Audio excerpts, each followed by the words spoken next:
గతేడాది 'దసరా' లాంటి mass movie, 'hi నాన్న' లాంటి క్లాస్ చిత్రంతో ప్రేక్షకులను మెప్పించాడు నాని.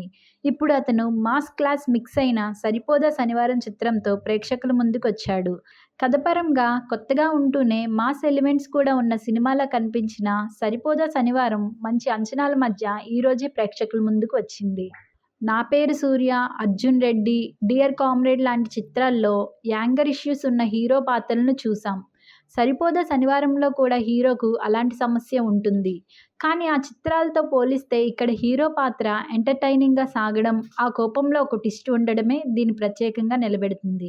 అమ్మకిచ్చిన మాట కోసం వారంలో 6 రోజులు కోపాన్ని అణుచుకొని ఉంటూ ఒక్క శనివారం రోజు మాత్రమే చెలరేగిపోయే హీరో కథ ఇది. వినడానికి క్రేజీగా అనిపించినా దీని మీద 3 గంటల కథను నడిపించడం అంటే కత్తి మీద సాము లాంటి వ్యవహారమే. ఈ పాయింట్ని కన్విన్సింగ్గా చెప్పడం అంత తేలిక కాదు.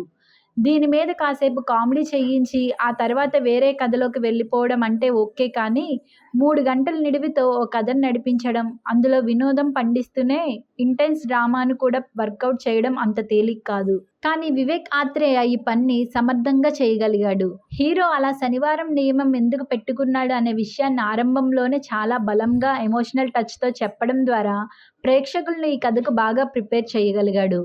ఆ తర్వాత ఓవైపు వినోదం పండిస్తూనే ఇంటెన్స్ డ్రామాతో ప్రేక్షకుల్ని చాలా వరకు ఎంగేజ్ చేశాడు. పాటలు కూడా లేకుండా 2 గంటల 54 నిమిషాల నిడివితో సినిమా సాగడం వల్ల కొంత సాగతీతగా అనిపించడం ఒక్కటే 'సరిపోదా శనివారం'లో సమస్య. హీరో శనివారం మాత్రమే తన కోపాన్ని చూపించడం వెనుక కథేంటి? ఈ విషయంలో తనెంచుకున్న పద్ధతేంటి? ఈ అంశాలను చూపించడానికి తొలి అర్ధగంటను ఉపయోగించుకున్నాడు వివేక్ ఆత్రేయ. ఇది కొంచెం లెంతీగా అనిపించినా ఎక్కడ ఆసక్తి తగ్గనీయకుండా హీరో పరిచయ సన్నివేశాలను క్రేజీగా డిజైన్ చేశాడతను. తెలుగులో చాలా కొత్తగా అనిపించే ఇంట్రో సీన్లలో ఇది ఒకటిగా నిలుస్తుంది.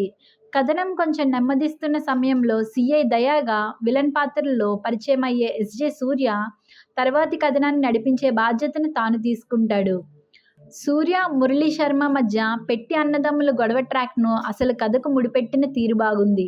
సూర్య పాత్రను భలేగా డిజైన్ చేయడం, అతను తనదైన స్క్రీన్ ప్రెజెన్స్, వెరైటీ నటనతో మెప్పించడంతో కథనం మరింత రసవత్తరంగా మారుతుంది. తిక్క క్యారెక్టర్లంటే చెలరేగిపోయే సూర్యకు నప్పే పాత్ర పడడంతో తన సీన్లు చాలా ఎంటర్టైనింగ్గా మారాయి. హీరో విలన్ తొలిసారి ముఖాముఖి ఎదురుపడే సీన్ భలే కనిపిస్తుంది.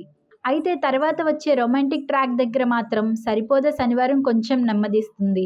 అలాగే సోకులపాలెం ఊరికి సంబంధించిన వ్యవహారంలో కొంచెం నాటకీయత ఎక్కువైనట్లు అనిపిస్తుంది. హీరో, విలన్ మధ్య క్లాష్ మొదలవడంతో ఇంటర్వెల్ ముంగిట 'సరిపోదా శనివారం' ఊపందుకుంటుంది. ఇంటర్వెల్ బ్యాంగ్ బాగుంది. మాస్కు గూస్ బంప్స్ ఇస్తుందా సీన్. విరామం దగ్గర వచ్చే మలుపుతో ద్వితీయార్థం మీద ఆసక్తి పెరగడం, తీరా చూస్తే సినిమా రెండో అర్థంలో డౌన్ అయిపోవడం చాలా సినిమాల్లో చూస్తుంటాం.